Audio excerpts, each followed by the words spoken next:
కేసనపల్లిలో ఇది మంచి ప్రభుత్వం కార్యక్రమంలో పాల్గొన్న ఎంపీ లావు కృష్ణదేవరాయలు, శాసనసభ్యులు డాక్టర్ చదలవాడ అరవిందబాబు, రాష్ట్ర కార్యనిర్వాహక కార్యదర్శి నల్లపాటి రామచంద్ర ప్రసాద్, గోనుగుంట్ల కోటేశ్వరరావు, కేసనపల్లి నాయకులు తదితరులు పాల్గొన్నారు. ఏ విధంగా ఒక సమర్థ నాయకుడు, ఒక విజనరీ నాయకుడు ఏ విధంగా పరిష్కరించగలిగాడు అనేది మనం ఈ 100 రోజుల్లో చూసాం. ఈ 100 రోజుల్లో లోటు బడ్జెట్ ఉన్న రాష్ట్రంలో కూడా పెన్షన్లు కానీ జీతాలు కానీ సకాలంలో అందజేయడం జరిగింది. పోలవరానికి కానీ అమరావతికి కానీ కేంద్రం ద్వారా నిధులు రాబట్టడం జరిగింది. అలాగే పంచాయతీరాజ్ కూడా 2 విడతలుగా పవన్ కళ్యాణ్ గారు 2,000 కోట్ల రూపాయల నిధులు రాబట్టడం జరిగింది. ఈ విధంగా అభివృద్ధి పదంలో మన రాష్ట్రం ముందుకెళ్తుంది. అలాగే మన నర్సరావుపేట నియోజకవర్గం కూడా సమర్థవంతమైన నాయకత్వం ఉంది.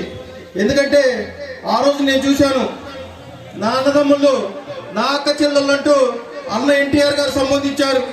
మరలా మన నర్సరావుపేటలో చదలవాడ అరవిందబాబు గారు నా అన్నదమ్ముళ్ళు, నా అక్క చెల్లెళ్ళు అంటూ ప్రజలందరికీ సోదర సమానులుగా ఒక కుటుంబ సభ్యులుగా కలిసిపోయి నర్సరావుపేటలో తెలుగుదేశం జెండాను ఎగరేయడం స్టార్ట్ చేసింది. అలాగే ఈ 26 వార్డులు ఈరోజు జెండా ఆవిష్కరణకి ఒక ప్రత్యేకం చెప్పుకోవచ్చు. ఎందుకంటే 26 వార్డు ఉన్న బూతు మనం నిలబట్టే ఈ రోజు ఈ ప్రభుత్వం ఇలా ఉంది. చక్కగా ఒక డ్వాక్రాకి ఎంతో న్యాయం చేస్తానన్నాడు. 10 లక్షల కోట్ల అప్పజెప్పిపోతే అక్కడ రాష్ట్రం వదిలించుకొని వచ్చాం.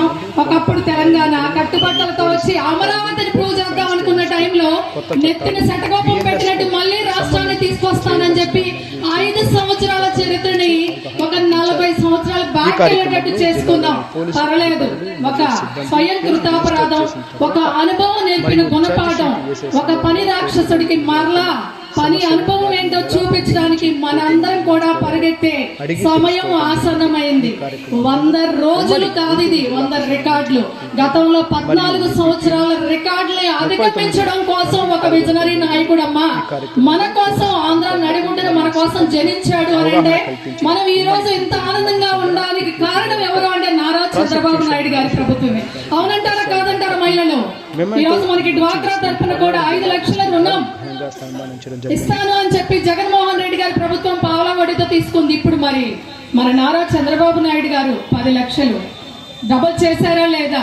గతంలో డ్వాక్రాలు పెట్టింది మహిళల కోసం ఆయనే కదా. దీపం పథకం పెట్టిన రేపు వచ్చే నెలలో దీపం పథకం కింద మళ్ళీ ఉచితంగా 3 సిలిండర్లు ఇంటింటికి అందిస్తానని చెప్పిన ఏకైక వ్యక్తి ఎవరు అంటే నారా చంద్రబాబు నాయుడు గారు.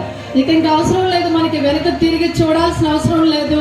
ఇది 164 అనేది రికార్డు కాదు, ఆయన చేసిన పనికి మనం ఇచ్చిన సరైన గుర్తింపు. మరి సరే